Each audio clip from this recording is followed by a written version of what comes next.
Hey, Ryan Michael Galloway here. We're talking about getting gigs, playing venues, and building up your list because you're playing live, which is one of the best ways to do it. It's also an opportunity to sell your CDs, so make sure you get one made as soon as you can. It takes a non-paying gig and might turn it into a paying gig. But I mentioned a while back the Chamber of Commerce, and Chamber of Commerce is basically when business folks get together. It's an organization in your community where business folks get together usually once a week. They have a chance to sit around, maybe anywhere from 50 to 175 folks sit around, usually early in the morning, sometimes over lunch, sometimes in the afternoon, whatever the standard meeting is for you all there in your area. And each person gets to jump up and for probably about 30 seconds give a spiel about what they are and what they do. Here's what I do, and here's what I'm selling, or whatever. It's all, you don't have to cushion it. You can tell them exactly what you're selling. I am an entertainer in your community. I'm here for weddings, birthdays, bar mitzvahs, whatever. But if part of the deal is to try to make money, and your genre fits, there's a lot of corporate stuff going on. So some ideas around corporate side of gigs. There's certainly grand openings and ribbon cuttings, and those are really big kind of blowouts for the organization. It's a good chance to pick up a gig that'll probably pay some money. Networking events.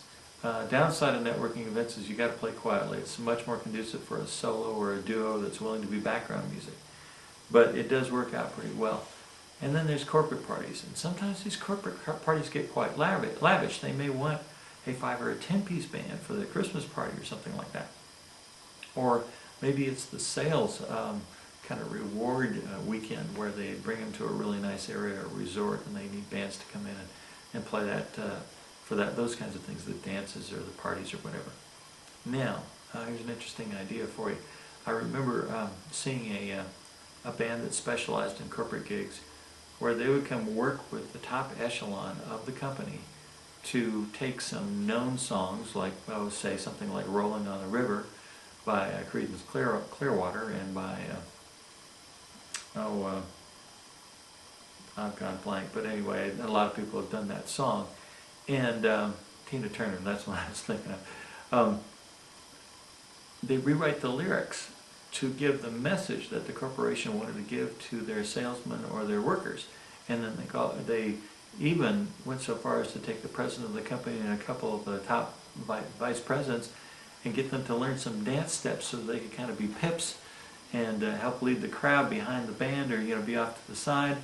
And it worked out great. The band came in. They were very much of a powerhouse, high energy band, and the corporation executives delivered their message in a very upbeat way, and then the band came on and drug up the corporate executives to dance on stage with them. Very, very simple steps. And I am sure those people walked away with 10 or 15 grand for just that one gig.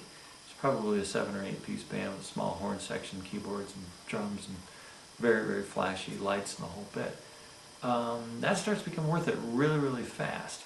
And you can even come down to writing songs to reinforce the corporate message. If you have that kind of creativity and can do that kind of stuff on demand, that would be a really neat thing to offer. It's not something that I happen to be into, but oh boy, if the main thing was making money, that would be one way to do it. I am Ryan Michael Galloway, and we don't need no stinking record company.com.